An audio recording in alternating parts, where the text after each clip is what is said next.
Hello les amis, j'espère que vous allez bien et j'ai le plaisir de vous retrouver pour une nouvelle vidéo. Donc comme vous l'avez vu, ce sera ma palle du Cold Winter Challenge. Euh, donc déjà, qu'est-ce que le Cold Winter Challenge? Pour ceux qui ne connaissent pas, c'est un challenge qui a lieu chaque année. Donc là ce sera du 1er décembre au 28 février 2023.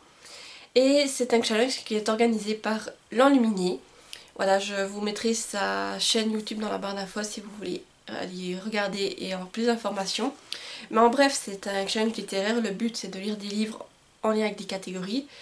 Et voilà, vous essayez de remplir toutes les catégories, soit vous y allez au fun.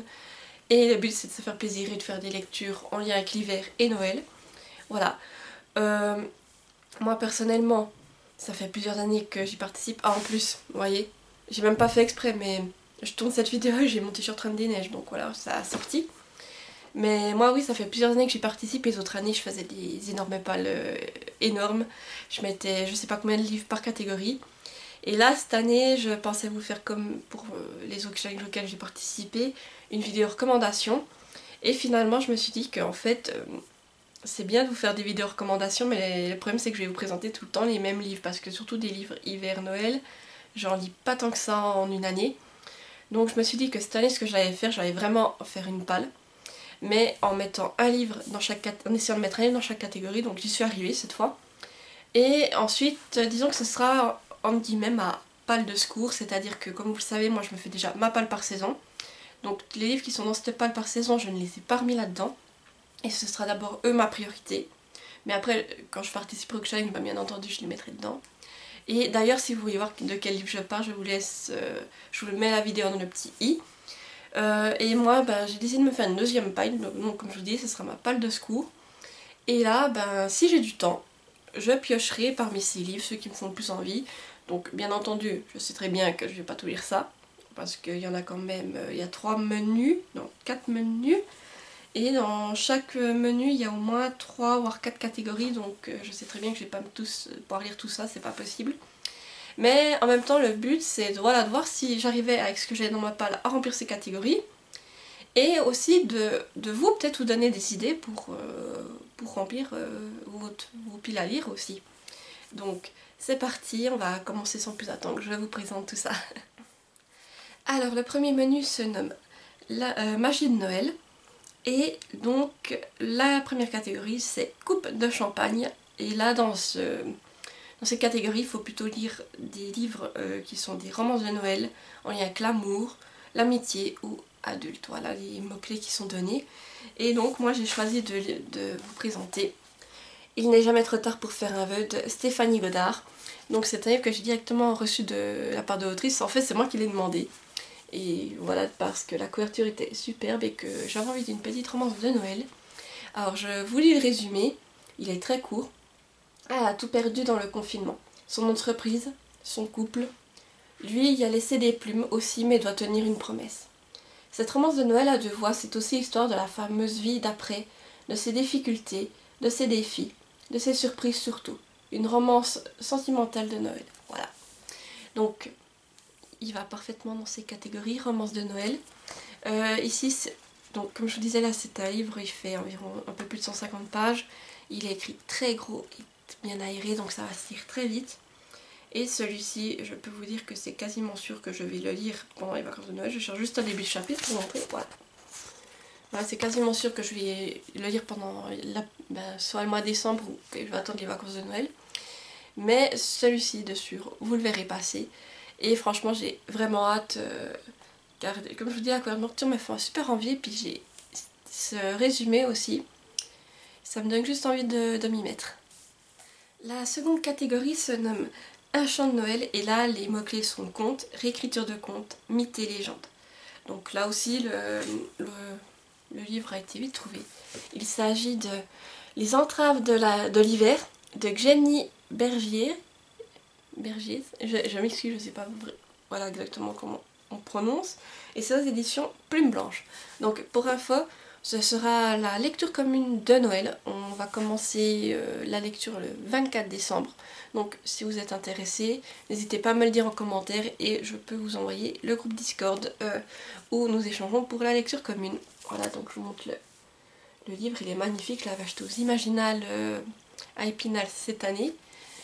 Ici, donc c'est une histoire en lien avec Jack Frost. Je vais aussi vous lire le résumé, ce sera plus facile.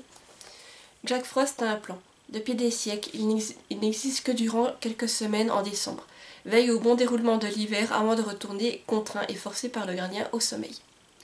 Mais pas cette année. Il compte bien l'affronter et faire basculer le cours de son existence à jamais. Mathilde, quant à elle, s'astreint à une vie bien ordonnée, malgré une immense fratrie qu'elle tente de maintenir sur les rails. Oui, Jack Frost a un plan. Sauf que ses pas croisent les siens, ceux de cette jeune fille au bonnet rouge, celle qui fera chavirer tous ses dessins. Voilà. Donc c'est un livre que j'avais aussi très envie de lire, donc je suis contente qu'on le fasse en lecture commune et moi, voilà, donc Jack Frost pour moi c'est ce que j'appelle un mythe, une légende, donc ça va nickel dans cette catégorie. Ici on est sur une lecture qui fait, elle est pas très longue, je crois qu'elle fait même pas 250 pages. Oui, exactement, un peu moins de 250 pages et les entêtes de chapitres sont juste magnifiques. Après, c'est écrit quand même assez grand, peut-être assez serré, mais regardez cette beauté. Et vraiment aussi, là, c'est un livre que c'est sûr que je vais lire, mais j'ai vraiment hâte d'être au mois de décembre, d'être le 24 et de pouvoir commencer cette lecture parce qu'elle me fait trop envie.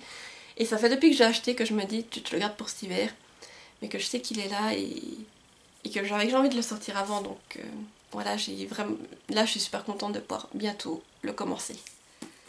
Pour la prochaine catégorie, il s'agit de calendrier de l'Avent. Et là, il faut lire un livre dont vous n'avez pas lu le résumé.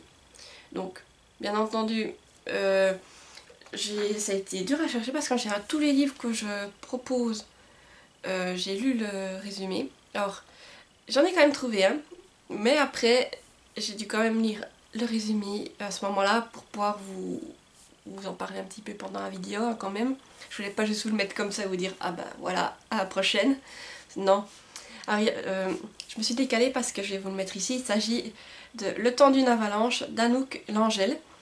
Donc ici on va suivre, on est à Verbier, il y a une grande compétition de ski et snowboard freestyle. Et on va suivre Anders qui y participe pour finir numéro 1 mondial. D'un autre côté, dans un bar, il va rencontrer Maë, qui est guide de montagne, donc il va se passer un coup d'un soir on va dire, et Anders en général ses coups d'un soir après il les foire à la porte. Donc Maë se retrouve à la porte, mais ce premier contact est loin d'être le dernier on va dire, voilà. Donc voilà pour le bref résumé, c'est un livre que j'avais eu gratuitement, je crois que l'autrice l'avait proposé gratuitement à un moment donné en e-book, et j'avais profité de l'occasion pour le prendre. Et puis là, ben justement, je crois que quand je l'avais pris, c'était presque la fin de l'hiver. Et je m'étais dit, ben, je vais attendre l'hiver prochain. Et là, quand j'ai dû constituer cette palle, ben, ça m'a semblé normal de le mettre dans une catégorie. Et surtout que c'est une... Comment dire, c'est un petit livre, je pourrais même appeler ça une nouvelle, on va dire, entre guillemets. Car il fait 64 pages, ce roman. Oui, pour moi, c'est une nouvelle de romance. Mais ça, je me dis que ça peut être intéressant, c'est vite lu. Et le fait en plus que ça se passe en Suisse, ça me donne aussi envie. Et moi qui aime le ski, tout ça, ben, savoir qu'il y a une compétition de ski, ça me donne encore plus envie. Donc voilà, à voir si j'arriverai à me le caser pendant cet hiver. Alors le deuxième menu se nomme Hiver sombre et notre première catégorie là-dedans c'est Nakatomi Tower. Et ici les mots-clés sont thriller, suspense, enquête. Et là il y a un livre qui m'a vraiment sauté aux yeux à peine j'ai lu ces mots-clés. Il s'agit de Puzzle de Franck Tillier aux éditions Pocket. Donc c'est mon amie Louise de la chaîne qui a le compte Instagram Louise Titine qui a eu la gentillesse de me l'envoyer. Et c'est vrai que je ne l'ai pas encore lu mais j'ai très envie de le lire parce que j'ai vu beaucoup de retours positifs sur Franck Tillier. Et le résumé me fait juste envie. En plus, Louise, quand elle me l'a envoyé, elle a eu la gentillesse. Ben, en fait, il est dédicacé par l'auteur et j'ai eu 10 marque-pages avec. Regardez. Voilà. Donc un qui est dédicacé et le livre est aussi dédicacé par Franck Tillier. Donc merci encore Louise. Alors, juste pour vous lire le résumé, Ilian et Chloé sont spécialistes des chasses au trésor. Longtemps, ils ont rêvé de participer au jeu ultime, celui dont on ne connaît que le nom, Paranoia. Le jour venu, ils reçoivent la règle numéro 1. Quoi qu'il arrive, rien de ce que vous allez vivre n'est la réalité. Il s'agit d'un jeu. Suivi un peu plus tard de règle numéro 2. L'un d'entre vous va mourir. Et quand les joueurs trouvent un premier cadavre, jeu et réalité commencent à se confondre. Paranoia peut alors réellement commencer. Voilà. Donc c'est un thriller, comme vous vous en doutez, et il entrait parfaitement dans cette catégorie. Après, c'est un livre qui est quand même assez grand, il fait presque 480 pages, et il est écrit quand même assez petit, assez serré, je trouve. Si j'arrive juste à vous trouver un début de chapitre, regardez, en plus un début de chapitre, vous avez une pièce de puzzle. Mais voilà, c'est un livre qui me fait vraiment envie et j'ai envie de le découvrir tout simplement. Alors à voir, comme je vous dis, pour tous les autres, si j'aurai le temps de le caser, mais il faut à tout prix que je le lise en plus. Je crois que Louise l'avait lu et qu'elle m'a dit qu'il était génial, alors il faut que je me lance, surtout que ce sera mon premier de cet auteur. Et je sens que je vais aimer, que je vais vouloir en avoir d'autres. La seconde catégorie se nomme Fantômes des Noëls passés, et là les mots-clés sont fantômes, voyage temporel, jeu avec les époques. Donc je vous avoue que pour cette catégorie j'ai eu mal à chercher. Alors déjà j'ai essayé de prendre tous mes livres qui avaient un peu un lien avec l'hiver, et là j'en ai pas trouvé. Alors du coup j'ai vraiment essayé de prendre toute ma palle, et j'ai cherché. Et pour finir, j'ai quand même trouvé un livre qui regroupe un peu le tout, alors je suis assez contente de moi. Il s'agit du coup, je vous le mets aussi ici parce que je l'ai en numérique, des Noces de la Renarde de Floriane Soulas aux éditions Scrinéo. Donc, je vous lis vite le résumé. Donc en 1461, Japon, Hikari vit dans les forêts peuplées de croyances et de dieux du Japon du XVe siècle et s'intéresse de près au village installé au pied de la montagne à ses risques et périls. 2016, Tokyo. Mina, qui a le pouvoir de voir les yokai, esprits et monstres du folklore japonais, va se laisser entraîner dans une chasse aux démons en plein cœur de Tokyo. Deux univers qui se croisent et s'entremêlent entre quête d'identité et désir d'émancipation. Voilà. Donc, en fait, là, j'ai tout qui est réuni. Il y a les fantômes, donc avec les yokai, on parle d'esprit. Donc pour moi, un esprit, c'est l'équivalent d'un fantôme. Et en même temps, on a, comment c'était tourné, comme je vous ai dit, le jeu avec les époques. Donc on passe entre 1461 et 2016. Donc pour moi, c'est un peu du jeu avec les époques, hein, on est d'accord. Moi, en tout cas, je le sens comme ça. Et c'est vrai que c'est un livre que j'ai bien mis dans ma palle. Je crois que j'avais en plus vu, je l'avais vu en papier aux Imaginales, aussi à Épinal. Et je m'étais dit, oui, c'est vrai, celui-là tu l'as, mais il faudrait peut-être le lire. Et du coup, ben, c'est l'occasion de le mettre dans cette pile à lire et d'espérer que j'aurai le temps de le lire et d'enfin me lancer. Surtout qu'il me fait envie, parce que c'est vrai que des livres qui parlent de la culture japonaise, tout ça, j'en ai pas trop lu encore, surtout en roman, hein, qu'on se comprenne. Et ce serait une belle découverte, je pense, pour moi. Et la dernière catégorie se nomme donc Nuit du solstice, et là les mots-clés sont angoisse, horreur, créature de la nuit. Et là en fait j'en ai trouvé un qui correspond bien au niveau angoisse et horreur. Il s'agit d'un tome des Contes interdits, La Reine des Neiges de Simon Rousseau. Donc c'est aussi une saga que je n'ai pas eu le temps de commencer, et là bah, La Reine des Neiges ça rentre bien avec le thème. Donc là aussi je vais aussi plutôt vous lire le résumé parce que j'ai pas envie d'en faire un improvisé parce que j'ai l'impression que ça part dans tous les sens sinon. Fuyez, elle arrive, elle est tout près, elle n'épargnera personne. Les arbres tombent, la terre gèle, l'air est infect. Courez si vous ne voulez pas finir ses pieds sous la neige. Une adaptation déroutante du fameux conte d'Anderson. Le meurtre immonde d'un prêtre dans un pensionnat autochtone au début des années 1970. L'inconcevable suicide du grand-père d'une journaliste prête à tout pour faire éclater la vérité. Un chaman amérindien banni de sa communauté, reclus au cœur d'une forêt mystique. Une entité ancienne, née du froid et de la famine, prête à rétablir son pouvoir sur son royaume de glace. Une effroyable légende oubliée de tous. Voilà, donc c'est les contes interdits, je crois que je les ai tous en numérique, plus ou moins. En tout cas, peut-être pas les tout derniers, mais j'ai une bonne partie que j'ai en numérique. Et ça fait un mois que je me dis, il faudrait que je commence à les lire. Donc, et je m'étais dit, je vais les prendre dans l'ordre, et finalement, ben, là je crois que c'est le tome 9, hein, voilà, pour ceux qui sont classés sur Livre Addict. Hein. Mais je crois qu'on peut les lire indépendamment les uns des autres. Alors je me dis, ben, c'est peut-être l'occasion d'enfin en sortir un et de voir, justement, parce qu'on en entend beaucoup parler en bien comme en mal, ce sera l'occasion de me faire mon avis. Voilà, mais ça aussi c'est un livre que j'ai depuis un moment et qu'il faudrait que je sorte enfin de ma palle. Alors nous allons passer au troisième menu qui se nomme Marcher dans la neige, et là la première catégorie c'est Vive le vent. Et là les mots-clés sont hiver, pays froid, voyage. Alors là j'ai aussi trouvé un livre je pense qui va à la perfection dans ces trois catégories. Donc il s'agit de Les 7 étoiles du Nord, là que je vous mets aussi ici parce que je l'ai en version numérique. C'est de Abby L. Finstone et c'est aux éditions Gallimard Jeunesse. Donc ici, déjà la couverture je pense, hein, ça fait hiver, pays froid, hein, donc on y est. Et le petit résumé, c'est la maléfique reine des glaces règne sur les terres gelées d'Erkenwald. Pour changer le destin du royaume Eska, une jeune dresseuse d'aigle, et Flint, un inventeur à l'imagination infinie, se lance dans un voyage qui les mènera des mondes éternels jusqu'aux confins de notre monde. Donc, on parle aussi de voyage. Donc, j'ai toutes les mots-clés. Du coup, il va nickel. Et là aussi, c'est un livre que ça fait des années que j'ai dans ma palle. Voilà, je crois que je vais vous le dire à tous. Mais les numériques, il y en a certains, ça fait un bout de temps que je les ai. Et comme j'essaye de sortir en premier livre papier, je me dis, il faudrait peut-être aussi lire un peu des livres numériques. Alors, ce sera l'occasion éventuellement de me le découvrir celui-ci. Et surtout que la couverture est magnifique et je me dis que ça peut être une histoire qui est très intéressante et qui passera bien, vous savez, quand il fera bien froid, si en plus il y a de la neige. C'est le genre d'histoire, je me dis, ça passera à merveille. Alors, la deuxième catégorie, c'est Pommes de pin. Et là, il faudra lire un livre avec les mots-clés animaux, écologie, nature writing.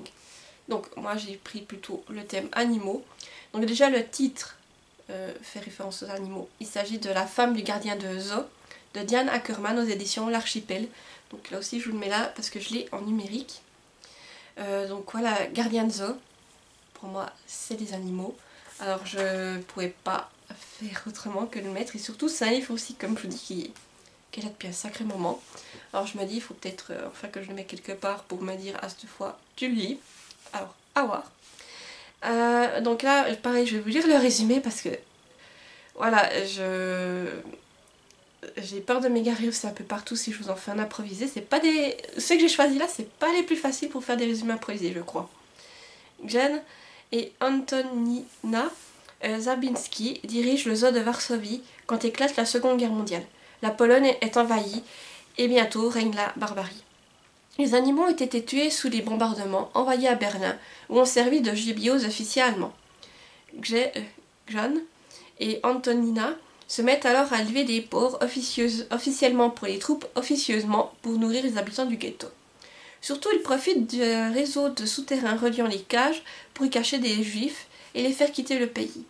Grâce au courage de ce couple, 300 d'entre eux seront sauvés. Inspiré du journal intime d'Antonina Zabinski, ce récit retrace le combat d'un couple soucieux de la cause animale qui s'engage dans une lutte secrète contre l'oppression nazie, un très beau portrait de femme où l'abnégation à la générosité côtoie la cruauté et l'horreur. Voilà. Ben vous voyez, je me rappelais plus que ce roman il parlait de ce thème, alors c'est vrai que c'est quelque chose qui peut être intéressant et la couverture pour moi elle fait assez hiver, donc pourquoi pas le lire à cette période. Et ça, c'est quelque chose qui change parce que c'est vrai que des livres qui se passent pendant la guerre, ça fait vraiment que j'en ai plus lu, donc ça pourrait être l'occasion. Et ici, la dernière catégorie se nomme Patin à glace, et les mots-clés sont sport, personnage athlétique, aventure, dangereuse. Donc là, j'avais un livre qui va bien avec le sport, il s'agit de Victoire de Daniel Steele aux éditions Pocket. Donc je vous montre la couverture, hein. Ici on parle bien de sport, en plus sport d'hiver, avec du ski alpin. Et personnage athlétique, on va suivre une sportive. Alors, ici c'est donc on suit Lily qui est une championne de ski junior. Et elle est vraiment très forte, elle s'entraîne même pour participer aux Jeux Olympiques sous l'œil soucieux et inquiet de son père car lui il a perdu sa femme et justement il s'inquiète pour sa fille. Et un jour il va arriver un terrible accident, Lily se retrouve en fauteuil roulant et bien entendu elle va devoir dire adieu à tous ses rêves de Jeux Olympiques, tout ça. Mais ce n'est pas parce qu'on dit adieu à tous ses rêves qu'il faut tout abandonner. Au contraire, il faut en construire de nouveaux. Voilà.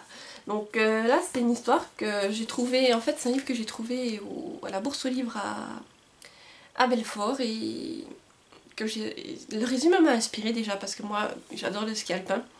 Alors quand j'ai vu que c'était une histoire qui parlait de ski alpin et de justement... Parce que c'est un sport qui est, on va dire, dangereux. De ce qui pourrait arriver si un skieur chutait et avait un grave accident. Ça m'a intriguée.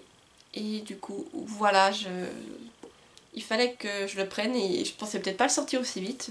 Bon, il faut encore que je le lise, mais je pensais pas le mettre dans une palle aussi vite et c'est vrai qu'il me fait très envie. Et je connais Danielle Steele, je sais qu'elle fait des bonnes histoires, alors voilà, ça me donne encore plus envie de le découvrir. Ici, on est sur un livre qui fait un peu plus de 340 pages et c'est écrit assez petit et assez serré. Si je vous trouve un début de chapitre, voilà, regardez. Mais c'est une histoire qui, je pense, va vraiment m'intéresser et qui peut être aussi très touchante. Et pour le dernier menu, il s'agit de Yule. Et là, ici, il y a 4 catégories. Donc la première, c'est Au coin du feu, où c'est que les mots-clés sont Feel Good, un livre que vous aimiez ou un livre que vous aimiez enfant. Donc moi, je suis plutôt partie sur le Feel Good avec Mission Iggy, je ne sais pas si je prononce juste, c'est de Caroline Franc aux éditions Pocket. Donc ici, on va suivre l'histoire de Chloé, qui est une journaliste intrépide qui est habituée à aller sur les territoires en temps de guerre. Et son rédacteur en chef lui apprend qu'elle va devoir aller à Gillege, un petit village côtier du Danemark, pour justement étudier le Iggy danois, qui est le bonheur au coin du feu. Alors d'abord, Chloé, elle comprend pas, elle est indignée, outrée, parce que pour elle, il n'y a rien de plus ennuyeux que les gens qui sont heureux et tout ça. Et elle le prend même comme une punition. Et alors, je vais vous lire juste la dernière phrase qui est mise, parce que je trouve que c'est très beau et c'est ça qui me fait penser que ça peut être du feel good. C'est dans ce roman aux couleurs du Danemark, Caroline Franc raconte avec humour et tendresse le retour à la vie d'une jeune femme presque comme les autres. Voilà. Donc c'est pour ça que je pense que ça peut être du feel good, parce que il y aura de l'humour, et puis de la tendresse, tout ça. Et le fait que ce personnage va évoluer, va revenir à la vie, tout ça. Donc je pense que ça peut être un roman feel good. Et c'est aussi un livre dont j'ai beaucoup entendu parler par plusieurs booktubeurs, je sais plus lesquels, mais ça fait un moment qu'il est là. Et il faudrait bien que je me décide à le lire. Et puis la couverture, elle fait bien hiver, Noël, tout ça. Donc c'est parti. Et la prochaine catégorie se nomme donc Dans de la fée dragée. Et ici, les mots-clés sont rêve, univers onirique, fantasy ou fantastique. Donc moi je suis plutôt partie sur du fantasy cette fois. Avec le tome 1 de Accords corrompus, Rêve de glace de Kelly Sinclair aux éditions Bookmarks. Ici du coup on va être dans un univers en fait où c'est que vous avez deux mondes qui sont collés l'un à l'autre et je crois qu'ils tournent sur eux. Donc vous avez d'un côté le monde de glace et de l'autre le monde de la chaleur, du désert, tous ces trucs là. Et d'un côté vous avez un prince et une princesse. La princesse du monde où il fait chaud, justement, plus le visage porte un voile comme vous pouvez voir là et elle ne sait pas à quoi elle ressemble, elle ne peut pas enlever ce voile. Et un jour, le prince du monde de glace vient la chercher, car je crois que le but c'est qu'ils se marient ensemble. Et là, il va commencer à y avoir pas mal de révélations, je pense, et de choses qui vont s'enchaîner. Donc là, ça c'est un livre dont Inaku a beaucoup parlé. Je sais que j'ai pas fait le meilleur résumé du monde, mais voilà, c'est ce que je sais pour ce premier tome et ça me suffit. Moi, c'est surtout ce qui m'intéresse, c'est de découvrir ces deux mondes qui sont collés l'un à l'autre apparemment et qui tournent. C'est-à-dire que tout, je sais plus combien de temps, ces mondes tournent l'un sur l'autre, oui, tournent sur eux-mêmes, on va dire plutôt. Et c'est-à-dire qu'en fait, la partie qui est le plus au bout du monde de Gloss, ben là vous pouvez pas y vivre, il fait trop froid. Alors que celle qui est plus proche du monde où il fait chaud, ben justement, elle est vivable. Alors c'est à dire que tous les temps, vous devez déménager, d'après ce que j'ai compris. Et c'est cet univers-là qui m'intéresse en fait. Et Nina Quill, on a vraiment beaucoup parlé. Et pour finir, j'ai craqué et j'ai envie de le découvrir. Et puis quand j'ai ouvert ce livre, j'ai vu la beauté qu'il y avait à l'intérieur et ça m'a trop donné envie de le lire. Donc là, c'est un premier tome, comme je vous disais, il fait... combien il fait à peu près 330 pages. Mais regardez la beauté des entêtes de chapitres, quoi. C'est magnifique, regardez-moi ça. Ça me donne juste envie de le lire. Et du coup, je pense que celui-là, si j'ai le temps, je vais craquer. La prochaine catégorie, c'est Iceberg. Vous savez qu'ici, les mots-clés sont secret, secret de famille, mystère.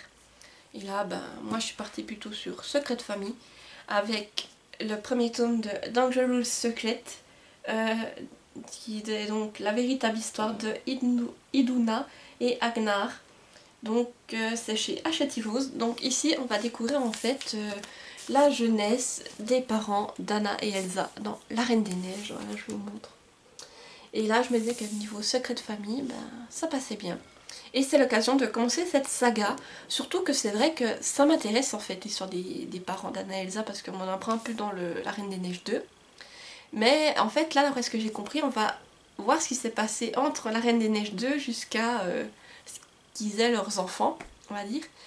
Et ça me tente. Voilà. C'est un livre du coup qui fait... Combien celui-ci? Un peu plus de 360 pages. Il est écrit quand même assez grand, ça va, assez aéré je trouve. Voilà. Que je vous montre. Mais voilà, il me fait envie et puis il va nickel pour l'hiver et surtout secret de famille. Il va bien dans cette catégorie je trouve. Et oui, ce sera l'occasion de mettre un peu du Disney dans cette pile à lire. Et la dernière catégorie, c'est donc Reine des Neiges, avec comme mot-clé femme de pouvoir, féminisme ou sorcière. Et là, moi je suis partie carrément sur sorcière, avec le tome 1 de Royalty Witches, de l'essence de l'aurore, de Leila Lopez et Alena Pons. Et c'est aux éditions Hachette. Voilà. Donc, ici on part vraiment donc sur des sorcières, regardez, c'est trop beau. Et surtout, moi ce qui m'a fait craquer sur ce livre, c'est le fait que c'est écrit par, il y a Leila Lopez qui est dedans. Et Leila Lopez, c'est celle qui a écrit Strawberry Moon. Si j'y pense, je vous mettrai dans le petit une vidéo, c'est que j'en parle, c'est une histoire avec une sirène qui fait plus estivale. Et là, on part sur une histoire de sorcière qui fait plus hivernale, je trouve. Hein. Alors je vais vous lire le petit résumé. À Taika, les trônes ne s'héritent pas, ils se gagnent. Tous les 4 ans, des sorcières et des sorciers s'affrontent dans la Ligue de la Couronne. Une compétition impitoyable où les trônes des royaumes de Taika sont mis en jeu. Kibit, Kat, Emma et Lilith, 4 sorcières que tout oppose, vont devoir travailler en équipe pour avoir une chance de survivre. Leur tâche se complique lorsqu'elles sont rejointes par Shin, dont le pouvoir sauvage obéit à de toute autre règle. Pour prouver leur valeur et espérer être couronnées, il leur faudra laisser de côté leurs différences, car le chemin vers la victoire est semé d'embûches, et nombreux sont ceux qui souhaitent les voir tomber. Bienvenue dans le monde des Royalty Witches, où la magie est partout, mais où la chance ne sourit qu'à quelques-uns ou quelques-unes. Voilà, donc c'est vraiment une histoire qui me fait super envie. Et en plus, la spécificité de ces romans, si je trouve, bien entendu, c'est qu'ils sont illustrés et c'est juste magnifique, regardez. Après, niveau écriture, on est sur... Je trouve ça va, c'est quand même... C'est peut-être assez plus petit que ce que je lis habituellement. Et pas trop aéré, mais regardez, c'est trop beau. Et là, c'est un livre qui fait, pendant que je lis en main aussi, il fait combien? 300... Oui, environ 340 pages. Donc oui, c'est un livre aussi qui me fait super envie depuis que je l'ai acheté. Après, celui-là, je vais peut-être attendre parce que le problème, c'est le tome 1. Et je sais pas si le tome 2 est sorti.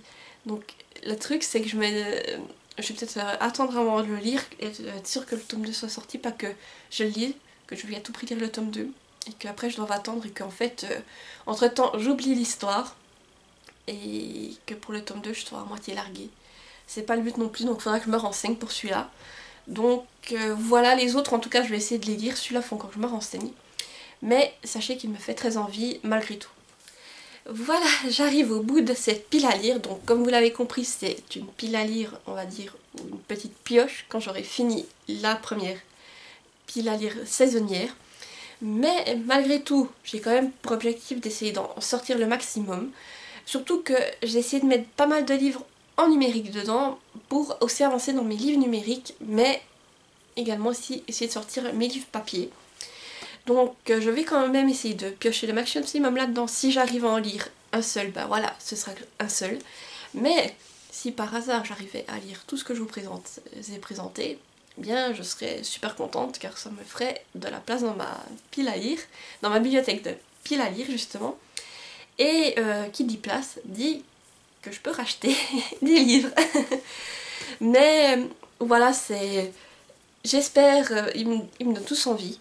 J'espère avoir le temps d'en lire quelques-uns quand même, surtout qu'il y aura les vacances. Et oui, je pense qu'il va faire froid. Je me vois que là dans dans mon lit ou bien sur mon rocking chair avec une couverture, un petit chocolat chaud ou un thé. Et mon bouquin à lire, je sais pas, ça me fait envie. J'ai hâte d'y être. Et du coup, n'hésitez pas à me dire en commentaire si vous avez vu ces livres, s'ils vous ont plu. Ou à me dire simplement si vous avez participé au Cold Winter Challenge et quel livre vous allez lire. Si vous êtes trop timide, pour me mettre un commentaire, n'hésitez pas à mettre un petit emoji, je sais pas, qu'est-ce qu'on pourrait donner comme emoji ici? Ben, vu qu'on a parlé du Cold Winter Challenge, mettez-moi un flocon de neige, l'emoji flocon de neige pour me dire que vous êtes arrivé jusqu'ici. Et si la vidéo nous a plu, eh bien pour me soutenir, n'hésitez pas à me mettre un petit pouce en l'air et à vous abonner, et ça me ferait super plaisir. Du coup, moi j'arrive au bout de cette vidéo, j'espère que ça vous aura plu, vous aura donné des idées. Et je vous dis à bientôt pour une nouvelle vidéo. Portez-vous bien, bye bye.